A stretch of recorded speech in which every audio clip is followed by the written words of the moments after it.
Jane, welcome to our top fitness tips for the week. And I'm with Aaliyah, who's a celebrity fitness trainer. So welcome to Aaliyah as well. It's lovely to have you with us. Now, we are today going to talk about nutrition and the do's and don'ts of nutrition. And it really is a huge subject. So we're going to try and cram it down into our little top fitness tips for you. One of the things that I always say to my clients is that women tend not to eat enough protein, and I've talked to Aaliyah about this before, and he says it's the same for men actually. Is that right, Aaliyah? I think a lot of men, when you actually see, when they write their food down, especially the clients that I have and the guys that I have that I train, they write their foods down, there's simply not enough protein in their diet. It's a lot of carbs and a lot of fats. Yes, and I find the same with women, a lot of carbohydrates, lots of fats, and also lots of hidden sugars, because there's so many hidden sugars in things that you don't realise, lots and lots of processed food. So it's a good idea when you're buying food to look at the ingredients and realise that there's lots of things that end in OSE that are forms of sugar, and that's glucose, fructose, lactose. Yeah. If you see anything like that on an ingredients list, it's actually a form of sugar.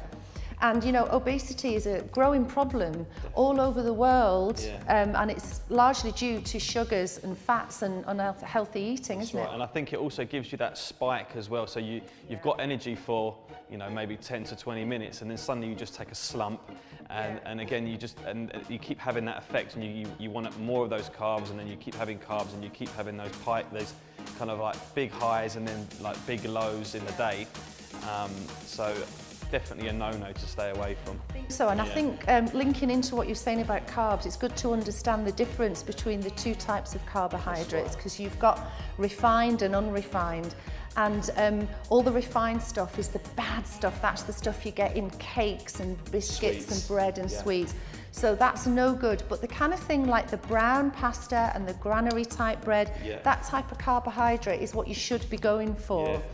Because it keeps you fuller for longer, doesn't it? 100%. And also before a workout, you need those type of foods to kind of give you that slow release energy throughout your workout as well. So it's a good source to have before your workouts too. Yeah. Because a lot of people, when they're on diets, they have too little to eat, don't they? Come to the gym and the blood sugars drop, and they get dizzy, have to sit down and rest. I've seen that several times. So try and have a look at your diet and have a really good think about how you could make even small changes, decrease the amount of sugar and fat. And you know, interestingly, low-fat foods often have a lot of sugar in them.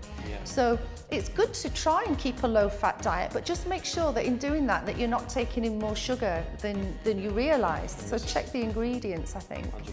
Lots of fruit, lots of vegetables. Alcohol's got sugar in too. We've got to remember that, sadly, but it has. You've got to keep your eye on that. Up your protein, up your fruit and veg, and exercise, and you'll be fit and fabulous.